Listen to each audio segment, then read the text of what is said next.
In only their second week living in Chicago, the night skies above Hasna Marza and her 8-year-old daughter Sama erupted.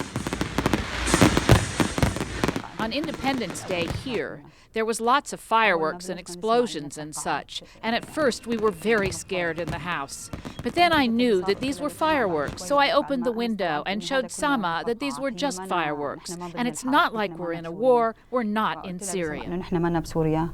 They had lived in the midst of war at their home in suburban Damascus. The experience left Sama, then a 4-year-old, traumatized.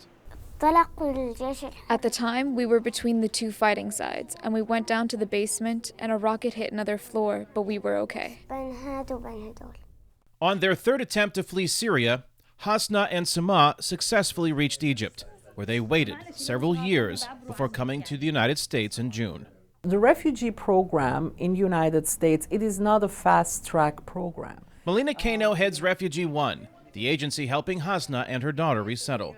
Kano understands their struggle. She is an Armenian who fled Iran in the 1980s. When you're dealing with individuals who are still shell-shocked by what has happened to them, mentally, physically, they are not ready to hit the ground running. Which is where Refugee One steps in, helping asylum seekers find work, a place to live, and provide guidance for the many issues refugees deal with. And because he does have income, it shouldn't be. The organization relies on government funding and private donations to meet the needs of those they resettle, a growing number of them Syrians like Hasna and Sama. For our own agency, up until April, I think we had done about 20 plus families, and now we're in the 60s. Kano says that number could reach 150 by October.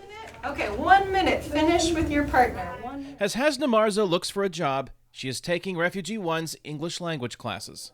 Although her husband died before Syria's civil war began, other family members still live in the midst of the conflict. Marza looks forward to the day they can join her in the U.S. It would be wonderful, but I don't know if it's possible. About 5 million people fleeing Syria's civil war have registered with the United Nations High Commissioner for Refugees. Less than 1% will reach the United States. Kane Fairbaugh, VOA News, Chicago, Illinois.